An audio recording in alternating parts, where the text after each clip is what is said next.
Hello everyone, Ahmad Abdullah Garib private ITI के YouTube channel में मैं आप सभी का स्वागत करता हूं। मैं Abdul Matin, electrician trade instructor.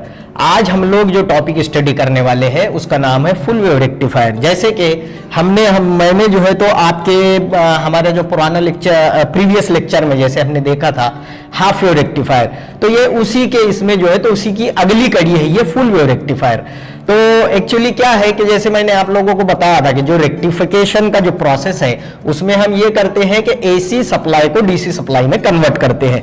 तो इससे पहले हम लोगों ने जो देखा था वो था हाफ वेव रेक्टिफायर, आज है फुल वेव रेक्टिफायर। जैसे हमने प्रीवियस लेक्चर में देखा था कि हाफ वेव रेक्टिफायर में हमारा जो आउटपुट होता है वो लगभग जो है तो इनपुट का आधा होता है, जबकि फुल वेव रेक्टिफायर में हमारा जो आउटपुट होता है वो लगभग जो है तो इनपुट के बराबर होता है। तो अभी हम देखेंगे कि ये सर्किट किस तरह से काम करता है। तो सबसे पहले हमको फुल वेव रेक्टिफायर बनाने के लिए किस किस चीज की या किस किस कंपोनेंट्स की या कौन कौन से डिवाइसेस की हमको जरूरत पड़ती है। तो सबसे पहले हमको क्या है, हमको जो है तो 230 वोल्ट पावर सप्लाई चाहिए, ठीक है। उसके बाद हमको एक स्टेप डाउन ट्रांसफार्मर चाहिए। जैसे मैंने अपने पुराने लेक्चर में भी प्रीवियस लेक्चर में भी आपसे कहा था कि स्टेप डाउन ट्रांसफार्मर जो होता है वो हमको हाई वोल्टेज सप्लाई को, हाई वोल्टेज एसी सप्लाई को लो वोल्टेज एसी सप्लाई में कन्वर्ट करने के लिए जो है तो काम आता है, ठीक है। यानी कि हमारा जो स्टेप डाउन ट्रांसफार्मर है, तो हमने यहाँ पे क्या किया, पहले इसकी प्राइमरी वाइंडिंग को 230 वोल्ट एसी सप्लाई दिया, फिर जो है तो हमने इसकी सेकेंडरी वाइंडिंग से 12 वोल्ट एसी सप्लाई लिया। रिमेंबर गाइस, ये जो यहाँ पर ये 12012 या 12012 है, तो actually it is the type of transformer. जैसे हमने पहले वाला जो ट्रांसफार्मर यूज किया था इसमें जो सेकेंडरी वाइंडिंग थी इसमें से हमको सिर्फ 2 आउटपुट मिले थे, लेकिन यहाँ पर हमको कितने आउटपुट मिल रहे हैं, 1, 2 और 3। ये कैसा होता है कि जो है तो इसकी जो पहला पॉइंट होता है या पहला टर्मिनल होता है इस पे हमको 12 वोल्ट मिलते हैं, फिर सेंट्रल टैपिंग जो होती है तो इस पे 0 या निगेटिव सप्लाई मिलता है, और फिर जो लास्ट टैपिंग होती है उस पर भी हमको क्या मिलता है, 12 वोल्ट मिलता है। तो अगर आप मार्केट में जाओगे और आपको इस तरह का कोई ट्रांसफार्मर चाहिए तो आपको यह कहना पड़ेगा कि मुझे जो है तो 12 वोल्ट का ट्रांसफार्मर चाहिए।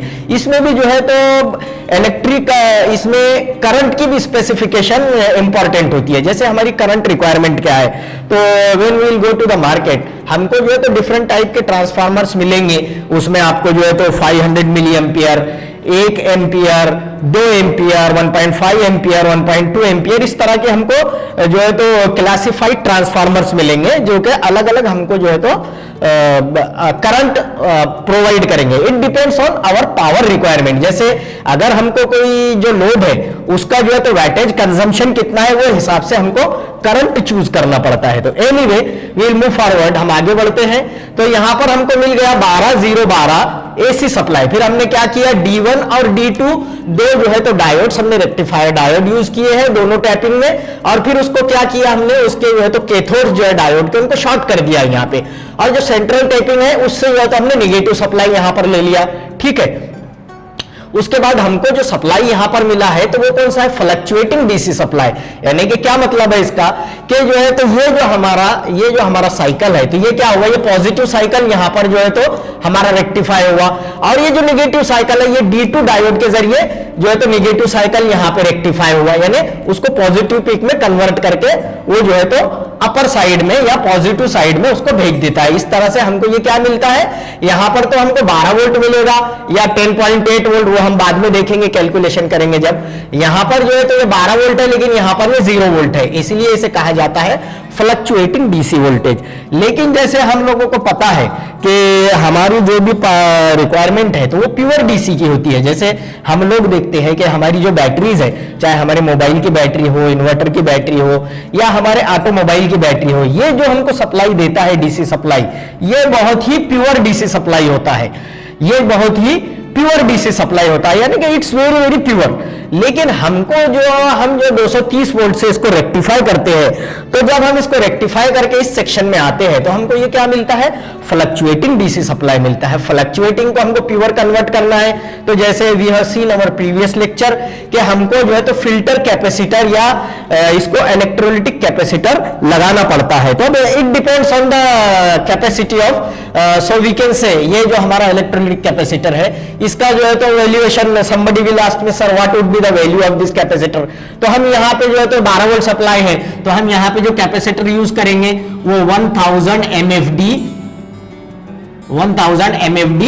35 वोल्ट डीसी, 35 वोल्ट डीसी, ये हमारा मिनिमम रिक्वायरमेंट रहेगा इसका। इसके आगे हम जो है तो 2000 वोल्ट 2000 MFD 1500 MFD ये सब हम लोग जो है तो इस्तेमाल कर सकते हैं। ओके, उसके बाद जो है तो जैसे ही हम यहाँ पे फिल्ट्रेशन अप्लाई करते हैं, हमको जो है तो ये फ्लक्चुएटिंग डीसी यहाँ प्योर डीसी में कन्वर्ट होके मिलता है। फिर हम इसको जो है तो इस प्योर डीसी को हम कहीं भी इस्तेमाल कर सकते हैं। जैसे अगर ये यहाँ पर अभी जैसे हमने देखा कि 12 वोल्ट है, तो हमारे को यहाँ पर जो वोल्टेज मिला है वो 12 वोल्ट और समथिंग मोर देन 12 वोल्ट रहेगा। Okay, 12 volt DC.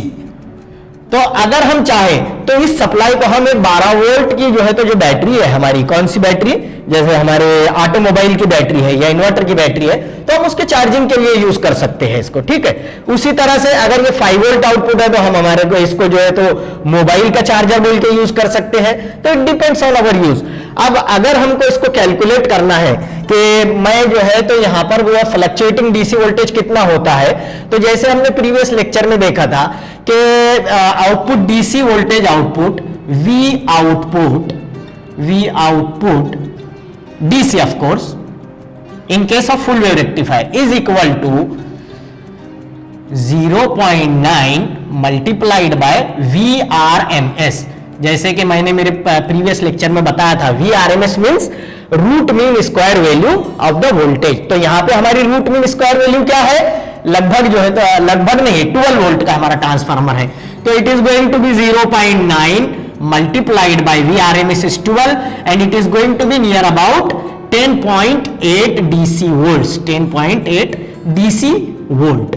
ठीक है, लेकिन ये 10.8 कहां पर है, हमारा यहां पर है, कहां पे, फ्लक्चुएटिंग सेक्शन में, जबकि हमारी जो रिक्वायरमेंट है वो 12 वोल्ट है। तो जैसे ही हम इसमें फिल्टर अप्लाई करते हैं तो इसकी जो पीक वैल्यू है it is going to be more than 12 volt. तो ये हम जो है तो इसको कैसे, इस ड्रॉबैक को कैसे हम जो है तो रिकवर करते हैं, with the help of the capacitor. ठीक है, तो ये इस तरह से हमने आज जो है तो हमारा फुल वेव रेक्टिफायर का जो है तो हमने डिस्क्रिप्शन देखा। उम्मीद है आज का सेशन आपको पसंद आया होगा। इसे ज्यादा से ज्यादा शेयर कीजिए, हमारे YouTube चैनल को सब्सक्राइब कीजिए और बेल आइकन को प्रेस कीजिए। तो मिलते हैं अगले सेशन में। Thank you.